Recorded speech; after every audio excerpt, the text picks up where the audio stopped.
The US is all set to reach the grim milestone of 500,000 COVID-19 deaths. The toll comes as some signs of hope are emerging in the world's worst hit country, with millions of people now vaccinated and a decline in the winter's massive spike in cases.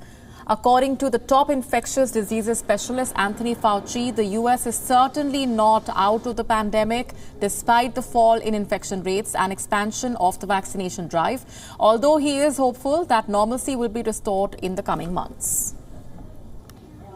I don't think we've vaccinated enough people yet to get the herd immunity. I think you're seeing the natural peaking and coming down. The one comment I want to make about that, Chuck, for the viewers and the listeners, is that the slope that's coming down is really terrific. It's very steep and it's coming down very, very quickly.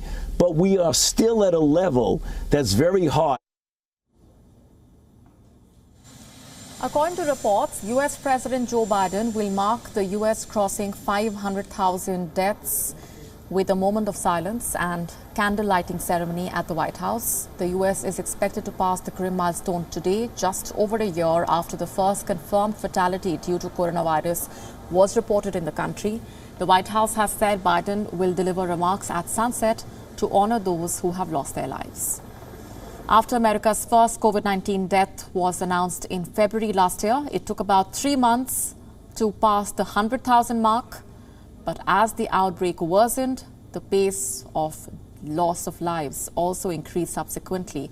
Meanwhile, the pressure to reopen or expand in-person learning for students has been building across America. Reopening schools is a top priority for the Biden administration. President Biden has set a target to reopen schools for students from kindergarten to class 8 by the end of his first 100 days in office. However, according to the infectious diseases expert Anthony Fauci, opening of schools is complicated. It depends on teachers, parents. Fauci says that the U.S. still needs to vaccinate many more Americans to reach herd immunity. Thus, reopening of schools needs proper mitigation strategies to ensure safety for all.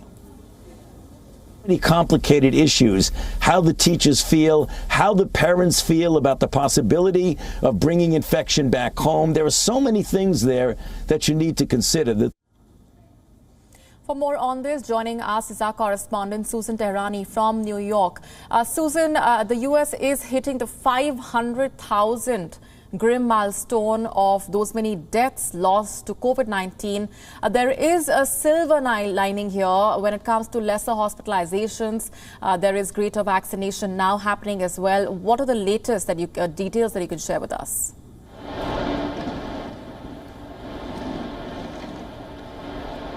Absolutely, Molly. This really is the dichotomy between fear and hope and the realities and what's yet to come. And as you mentioned, Joe Biden will be commemorating today's high death toll of 500,000 U.S. deaths by a candlelight vigil at the White House with Kamala Harris and her husband, First Gentleman. And also Jill Biden, of course, the First Lady. Just a month ago, this administration marked 400,000 deaths in a similar candlelight vigil.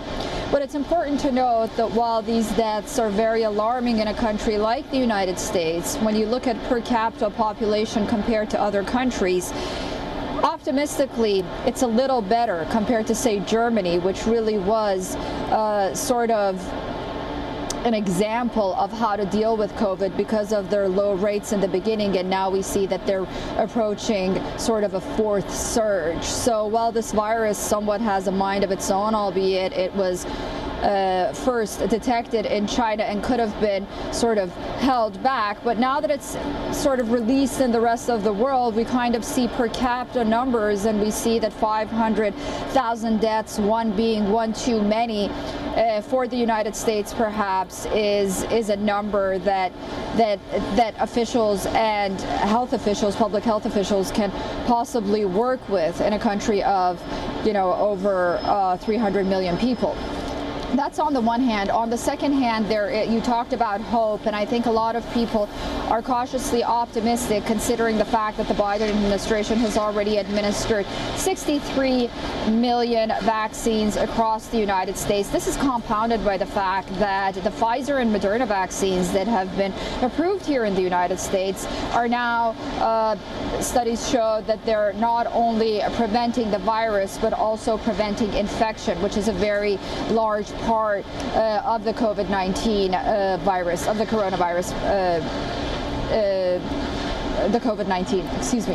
And so all of these compounded offer a glimmer of hope. There's still caution, as Dr. Anthony Fauci noted. He also noted something that most Americans might not want to hear, but many have already been accustomed to and are comfortable with, and that's that mask wearing will probably be suggested, recommended, almost required until 2022, a year from now. So while we hear about those herd immunities until July, wearing masks, social distancing, and steps that the CDC has recommended but not really pushed for into law will also be recommended by the CDC and Dr. Anthony Fauci and his colleagues. Right, Susan, cities like New York all set to take major reopening measures as well. Like we just said, there is also that debate about schools reopening. What is the discourse looking like at this point? Is there criticism coming the way of the Joe Biden administration, the kind that we saw during the Trump regime?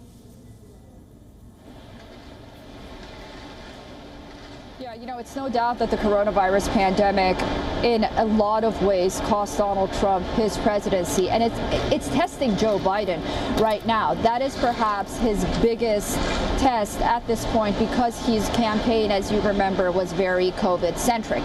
He is, quote unquote, as he mentioned, laser focused on the $1.9 trillion stimulus package he hopes to pass. Although he likes to call it a COVID relief package, critics say that some of it has to do with COVID, some of it is very important. For example, childcare and the issue of not reopening schools and parents being sort of caught up in a frenzy of trying to work from home and taking care of their children on the one hand, and then,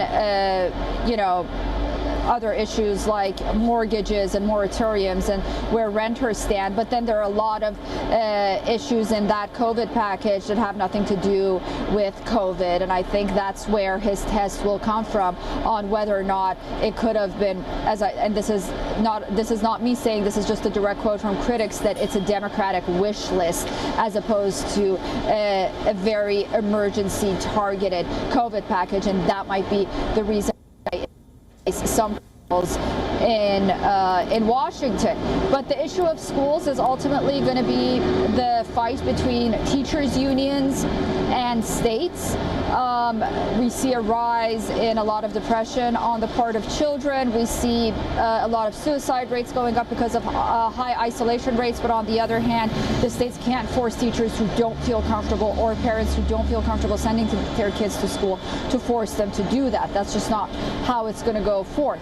As for New York and states like New York, arenas, big arenas, Madison Square Garden, the Barclays Center, big museums like the Met and MoMA, they will be operating at 10% capacity. It's not great, but it's something.